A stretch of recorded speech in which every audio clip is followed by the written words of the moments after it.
Assalamualaikum warahmatullahi wabarakatuh. Kembali lagi dengan saya Reka Widiawati, NPM 2001020014. Sebelumnya terima kasih telah menonton video di channel YouTube saya. Di video kali ini saya akan memberikan sedikit ilmu tentang konsep Islam dan konsep Barat beserta hakikat hak asasi manusia, kemudian konsep-konsep hak asasi manusia di Indonesia, serta bentuk-bentuk hak asasi manusia. Yang pertama, saya akan membahas tentang konsep Islam dan konsep Barat beserta hakikat hak asasi manusia. Dalam konsep Islam, hak asasi manusia itu didasarkan pada aktivitas manusia sebagai khalifah Allah di muka bumi. Sementara dalam konsep Barat percaya bahwa pola tingkah laku hanya ditentukan oleh hukum-hukum negara atau sejumlah otoritas yang mencakup untuk tercapainya aturan-aturan yang publik, yang aman, dan perdamaian universal. Perbedaan lain yang mendasar juga terlihat dari cara memandang hak asasi manusia itu sendiri.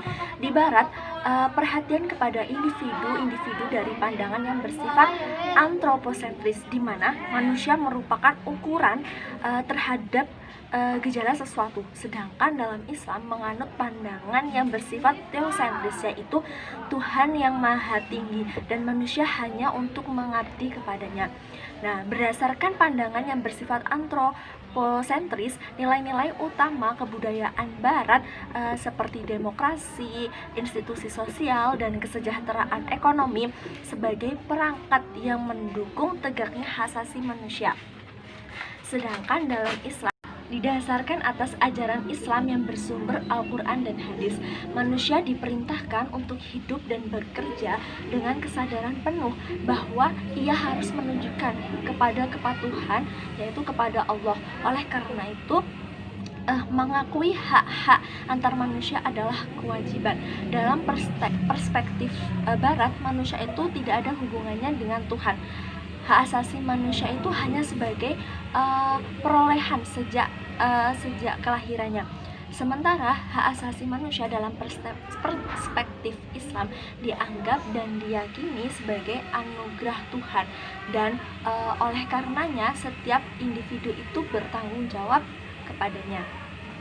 Nah, kemudian hakikat hak asasi manusia yang pertama itu secara otomatis adalah bagian dari manusia, tidak perlu diwariskan, diberikan, atau dibeli.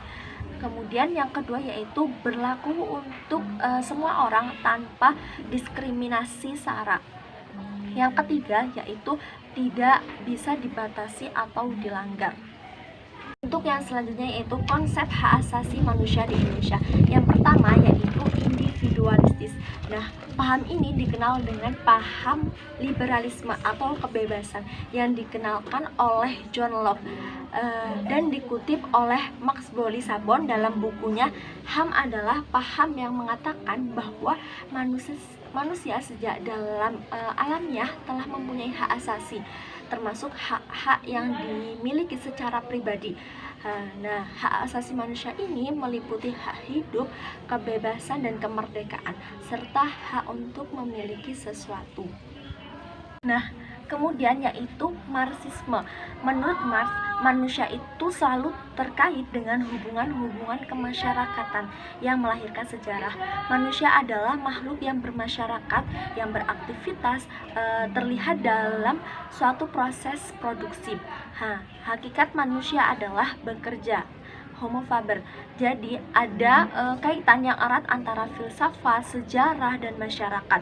Nah, pemikiran Marx ini dikenal dengan materialisme historis. Untuk materialisme dialektika. Nah, yang ketiga yaitu integralistis. Menurut Sopomo, negara adalah hukum, di mana jika negara berbahagia, berarti dengan demikian itu adalah kebahagiaan bagi tiap individu dan golongannya juga. Karena individu dan golongan tersebut cinta kepada tanah air. Dengan demikian, hak yang berasal dari manusia sebagai otonomi sendiri adalah hal yang bertentangan menurut prinsip integralistis, karena kepentingan individu adalah kepentingan negara. Begitu juga dengan sebaliknya. Selanjutnya yaitu bentuk-bentuk hak asasi manusia. Nah, hak asasi manusia ini dibagi menjadi beberapa jenis. Yang pertama yaitu hak personal atau personal right. Dalam hak personal ini ada hak kebebasan untuk bergerak, bepergian, dan berpindah-pindah tempat. Kemudian ada hak bebas mengeluarkan pendapat. Yang ketiga, kebebasan memilih, memeluk, dan menjalankan agama sesuai dengan kepercayaannya masing-masing. Selanjutnya yaitu hak asasi politik atau political right. Yang pertama itu dalam hak politik ini ada hak ikut serta dalam kegiatan pemerintahan, kemudian hak membuat dan mendirikan partai, dan ada juga hak untuk memilih dan dipilih dalam pemilu. Untuk yang selanjutnya yaitu hak asasi hukum atau legal equality right. Nah, hak ini berkaitan dengan kehidupan hukum dan pemerintahan. Dalam hak asasi hukum ini terdapat hak untuk mendapatkan perlakuan yang sama itu di dalam hukum dan pemerintahan. Kemudian hak untuk menjadi PNS atau pegawai negeri sipil. Kemudian hak untuk mendapatkan pelayanan dan perlindungan hukum. Nah, untuk yang selanjutnya yaitu hak asasi ekonomi atau property right. Dalam hak asasi ekonomi ini terdapat hak kebebasan melakukan jual beli dan hak mengadakan perjanjian kontrak. Dan untuk yang selanjutnya yaitu hak asasi peradilan atau procedural right. Nah, dalam hak asasi peradilan ini terdapat hak untuk mendapatkan pembelaan hukum dan pengadilan. Kemudian hak persamaan atas perlakuan penggeledahan, penangkapan, dan penyelidikan di muka hukum.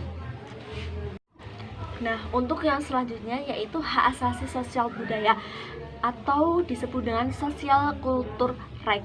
Nah, dalam hak asasi sosial budaya ini terdapat hak untuk mendapat pengajaran, kemudian hak untuk mengembangkan budaya yang sesuai dengan bakat dan minatnya. Nah, itulah sedikit ilmu dari saya. Semoga bermanfaat untuk kita semua. Terima kasih telah menonton di channel YouTube saya. Saksikan video saya selanjutnya. Saya akhiri. Wassalamualaikum warahmatullahi wabarakatuh.